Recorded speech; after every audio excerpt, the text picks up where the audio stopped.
हाँ तो मेरे प्यारे साथियों, आज का हमारा विषय साइंस। और साइंस में हम पढ़ने जा रहे हैं फिजिक्स यानी भौतिकी।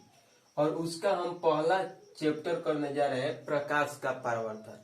और उस प्रकाश के परावर्तन में हम 10 टॉपिक पर चर्चा करेंगे, जो कि हमारा पूरे टॉपिक को हम लिख दिए हैं।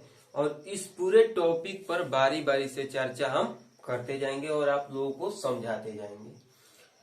तो हमारा पहला टॉपिक है प्रकाश, यानी हमारा पूरा चैप्टर का ही नाम है प्रकाश का परावर्तन। अब हमें समझना है कि इसमें प्रकाश क्या है और परावर्तन क्या है।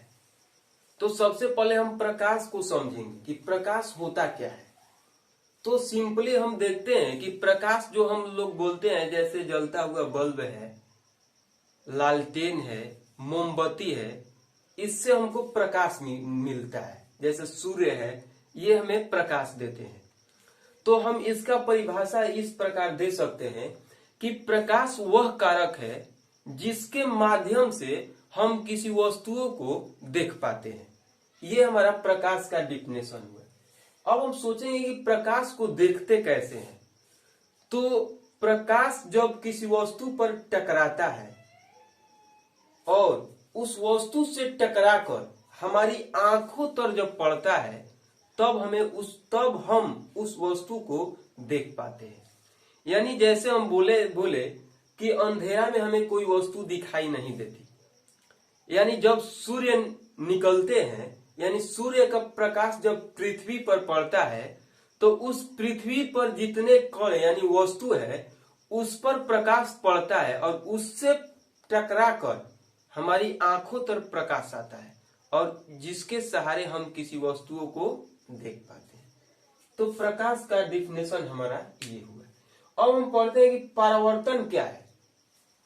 तो परावर्तन उसको बोलेंगे कि जब कोई वस्तु या कोई कण किसी ठोस पदार्थ से टकराकर और वापस आता है, तो उसको बोला जाता है कि उस वस्तु का परावर्तन हुआ है। जैसे में प्रकाश, यानी हम पढ़ रहे हैं कि प्रकाश का परावर्तन, तो बोलेंगे कि प्रकाश यदि किसी वस्तु से टकराकर जब वापस लौटता है, तो उसे ही हम बोलते हैं प्रकाश का परावर्तन। या मान लीजिए कोई बॉल है और बॉल किसी वस्तु से टकराकर और फिर वापस आया, तो उसको बोलेंगे कि बॉल का परावर्तन हुआ है। यानी कि कोई भी वस्तु, जैसे ध्वनि हुआ, यदि ध्वनि किसी वस्तु से टकराकर और फिर वापस आएगा, तो हम बोलेंगे कि ध्वनि का परावर्तन हुआ है। ठीक, तो परावर्तन का अर्थ आप लोग समझ गए हैं। अब हम बढ़ते हैं कि प्रकाश स्रोत क्या है। तो ये प्रकाश स्रोत यानी प्रकाश किसे कहते हैं। प्रकाश तो समझ गए। प्रकाश स्रोत यानी प्रकाश हमें कैसे प्राप्त होता है। तो हम बोलेंगे कि प्रकाश के 2 स्रोत होते हैं। वो कौन कौन से होते हैं। तो एक होता है मानव निर्मित और दूसरा होता है प्राकृतिक। यानी प्राकृतिक का कहने का अर्थ हुआ कि जैसे सूर्य, तारे, ये सब प्राकृतिक स्रोत के उदाहरण हुए। और जैसे जलता हुआ बल्ब, जलती हुई लालटेन, जलती हुई मोमबत्ती, ये सब मानव निर्मित प्रकाश स्रोत कहलाते हैं। बोल सकते हैं इसके दूसरे भाषा में कि जो मनुष्य ने बनाया है, जिस वस्तु को मनुष्य ने बनाया है और वह वस्तु प्रकाश निकालती है, तो उसे मानव निर्मित प्रकाश स्रोत कहा जाता है। और जो हमारे पूरे ब्रह्मांड में जो सदियों से है, जैसे सूर्य है, तारे, ये सब किसके, प्रकृतिक का देन है। तो इसे हम बोलेंगे कि ये प्राकृतिक स्रोत है। तो हम अब बढ़ते हैं नेक्स्ट, यानी किरण पुंज, अब है प्रदीप्त और अप्रदीप्त वस्तुएं। तो देखिए, प्रदीप्त वस्तुएं उसे बोलेंगे कि जो वस्तुएं प्रकाश उत्सर्जित करती है, यानी जो वस्तुएं प्रकाश निकालती है या प्रकाश देती है, उसे प्रदीप्त वस्तुएं बोलेंगे। जैसे में इसका उदाहरण हो जाएगा जलता हुआ बल्ब, जलती हुई लालटेन, जलता हुआ लाइट। मतलब कि जो वस्तु प्रकाश निकाले उसे प्रदीप्त, जैसे सूर्य, तारे, ये सब प्रदीप्त वस्तुएं कहलाएंगे। और हम बढ़ते हैं अप्रदीप्त वस्तुएं। तो प्रदीप्त और अप्रदीप्त आपस में उल्टे होते हैं, यानी विपरीत होते हैं।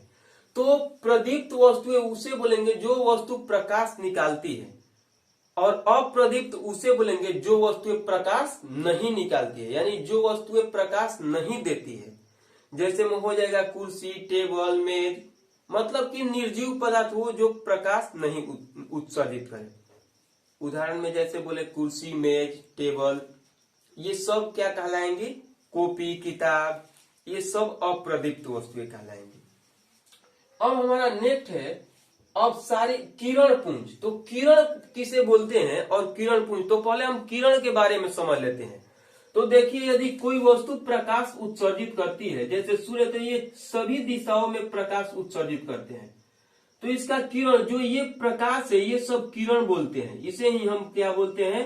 किरण। और प्रकाश के किरण सभी दिशाओं में फैलता है, यानी सूर्य को हम ले लिए तो सूर्य का प्रकाश सभी दिशाओं में, तो इसमें एक किरण होता है। तो ये एक जो है, इसको लेंगे तो इसको किरण बोलेंगे, और इस पूरे को बोलेंगे किरणों का समूह, यानी पूरे किरण है तो इसको बोलेंगे किरणों का समूह। अब उसे किरण पुंज किसे बोलेंगे? तो बोलते हैं कि प्रकाश के किरणों के समूह को, यानी उसमें प्रकाश के केवल एक किरण नहीं होंगे, एक के अलावे मतलब 2, 4, 10, 20, मतलब प्रकाश के किरण के समूह होंगे जहां, तो उसको ही बोलेंगे किरण पुंज। अब हम बोलते हैं किरण पुंज बोले तो 3 प्रकार के होते हैं। किरण पुंज 3 प्रकार के होते हैं। पहला होता है अपसारी किरण पुंज, दूसरा का होता है समांतर किरण पुंज, और तीसरा होता है अभिसारी किरण पुंज। तो हम तीनों को बारी बारी से समझ लेते हैं कि अपसारी किरण पुंज। तो देखिए, अभिसारी किरण पुंज, अभिसारी मतलब कि अभिसारी किरण पुंज में क्या होता है कि प्रकाश की किरण जो है एक निश्चित बिंदु से सभी दिशाओं में प्रकाश उत्सर्जित करती है। देखिए, एक निश्चित बिंदु से सभी दिशाओं में क्या बोल रहे हैं? प्रकाश उत्सर्जित कर रहे हैं। इसको हम बोलेंगे कि ये अभिसारी किरण पुंज है, सॉरी अपसारी किरण पुंज है। बोलेंगे अपसारी किरण पुंज, किरण पुंज मतलब कि वे वस्तु, जिस वस्तु से मतलब बोलेंगे कि एक निश्चित बिंदु से प्रकाश सभी दिशाओं में फैलता है, तो उसे बोलेंगे कि ये अपसारी किरण पुंज है। अब हमारा दूसरा किरण पुंज है अभिसारी किरण पुंज, अभिसारी किरण पुंज। तो इसमें क्या होता है कि प्रकाश की किरणें एक निश्चित बिंदु पर मिलती हुई प्रतीत होती है, यानी प्रकाश की किरणें कहीं से आती है और एक ही बिंदु पर क्या होती है? तो मिलती है या मिलती हुई प्रतीत होती है। देखिए, ये प्रकाश की किरणें यहाँ आकर और मिल रही है, इधर से भी आ रही है और इधर से भी आ रही है और इधर से भी आ रही है और इधर से भी, और जाकर एक ही बिंदु पर मिल जाती है। इसको हम बोलेंगे अभिसारी किरण पुंज, अभिसारी किरण पुंज। अब हमारा नेक्स्ट है समांतर किरण पुंज। तो इसमें क्या होता है कि प्रकाश की किरणें सीधी रेखा में गमन करती है, मतलब एक दूसरे के समानांतर जाती है और सीधी रेखा में। तो इसको यदि ग्राफ से समझा जाए तो देखिए, इस तरह जो किरण जाती है, इस तरह, ये हमारा होता है समांतर किरण पुंज, मतलब कि सीधी रेखाओं में समानांतर एक दूसरे के जा रही, इसको बोलेंगे समांतर किरण पुंज। तो यही हमारा होता है किरण पुंज। किरण पुंज 3 प्रकार के होते हैं, अपसारी किरण पुंज, अभिसारी किरण पुंज और समांतर किरण पुंज। अब हमारा होता है नेक्स्ट अभिसारी किरण पुंज, तो हो गया पारदर्शी पदार्थ। अब हम समझते हैं कि पारदर्शी पदार्थ किसे बोलेंगे। तो देखिए, पारदर्शी पदार्थ उसे बोलेंगे जिससे, देखिए प्रकाश का चैप्टर है, प्रकाश का परावर्तन, तो जो भी हम बोलेंगे या पढ़ेंगे प्रकाश के संबंधित पढ़ेंगे। तो बोलेंगे कि पारदर्शी पदार्थ जिस पदार्थ से प्रकाश आसानी से पार कर जाए, यानी प्रकाश जैसे जाए तो इस साइड से मान लीजिए ये हमारा कोई वस्तु हो गया और इस पर हम प्रकाश की किरण जाए तो प्रकाश आर पार हो जाए, तो उसे हम बोलेंगे पारदर्शी पदार्थ। जैसे में हम बोलेंगे कांच होता है, उसके बाद ले लेंगे तो साफ पानी होगा, अनेक उदाहरण होगा, जिससे जिस पदार्थ से प्रकाश आसानी से पार कर जाए उसे हम बोलेंगे पारदर्शी पदार्थ। और हमारा दूसरा नेक्स्ट है अपारदर्शी पदार्थ। तो पारदर्शी पदार्थ अपारदर्शी पदार्थ एक दूसरे के विपरीत होते हैं। पारदर्शी पदार्थ में प्रकाश आसानी से पार कर जाता है और अपारदर्शी में प्रकाश आसानी से पार नहीं कर पाता। यानी बोलिए अपारदर्शी में प्रकाश पार ही नहीं करता है, मतलब प्रकाश आर पार नहीं होता है। कोई पदार्थ से प्रकाश टकरा कर और वापस लौट जाता है, उसे बोलेंगे अपारदर्शी पदार्थ। अब हमारा नेक्स्ट होता है पारदर्शी पदार्थ का। अपारदर्शी पदार्थ का उदाहरण लेंगे तो जैसे हो जाएगा दीवार, हो जाएगा पत्थर, हो जाएगा ईंट, हो जाएगा टेबल, हो जाएगा कुर्सी, हो जाएगा। इससे प्रकाश आसानी से आर पार नहीं हो पाएगा। ये सब वस्तुएं क्या है, अपारदर्शी पदार्थ है। अब हमारा नेक्स्ट होता है पारभासी पदार्थ।